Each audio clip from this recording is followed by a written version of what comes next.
लेकिन आज मैंने सीबीआई में जाके देखा, मैंने देखा कि कोई घोटाला तो वहां है ही नहीं। घोटाले की तो कुछ मसला ही नहीं है वहां पे। सारा केस फर्जी है, मैं जानता हूं सारा केस फर्जी है। और आज मैंने सीबीआई में 9 घंटे की पूछताछ के दौरान 9 घंटे जो मैं रहा वहां पे, वहां भी मैं समझ गया कि किस तरह से सारा केस फर्जी है और किस तरह से इन्होंने पूरी साजिश की गई है। आज मुझे समझ में आया कि इन्होंने सीबीआई में केस किसी घोटाले की जांच के लिए नहीं करा रखा। इन्होंने सीबीआई में जो मेरे खिलाफ केस करा रखा है वो दिल्ली में एक्चुअली ऑपरेशन लोटस को कामयाब करने के लिए करा रखा है।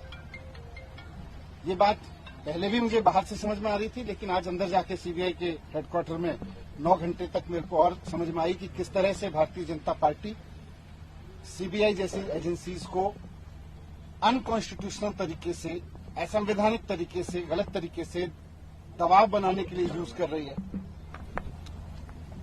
एक्साइज पे बात हुई, लेकिन मुझे आश्चर्य हुआ कि वहां भी साइड में मुझ पर दबाव बनाया गया कि आप छोड़ दो, आप में क्यों हो। मैंने कहा क्यों? बोले ये केस आपके ऊपर ऐसे चलते रहेंगे, नहीं तो। मैंने कहा इस केस में तो है नहीं, ये तो खत्म हो जाएंगे।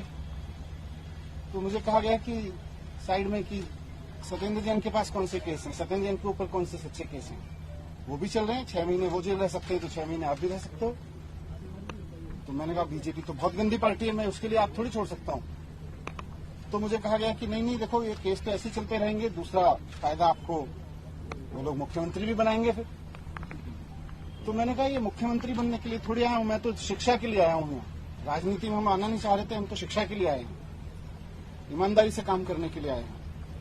फिर मैंने साफ साफ बोल दिया कि भैया मुझको तो खुशी मिलती है जब दिल्ली के रिक्शे वाले का बच्चा इंजीनियर बनता है, तो उसमें जो खुशी मिलती है मुझे सीएम बन के खुशी नहीं मिलती। सीएम बनने के बारे में सोच के खुशी नहीं मिलती। एक दिल्ली की मेड की बच्ची जब डॉक्टर बनती है तो मुझे खुशी मिलती है।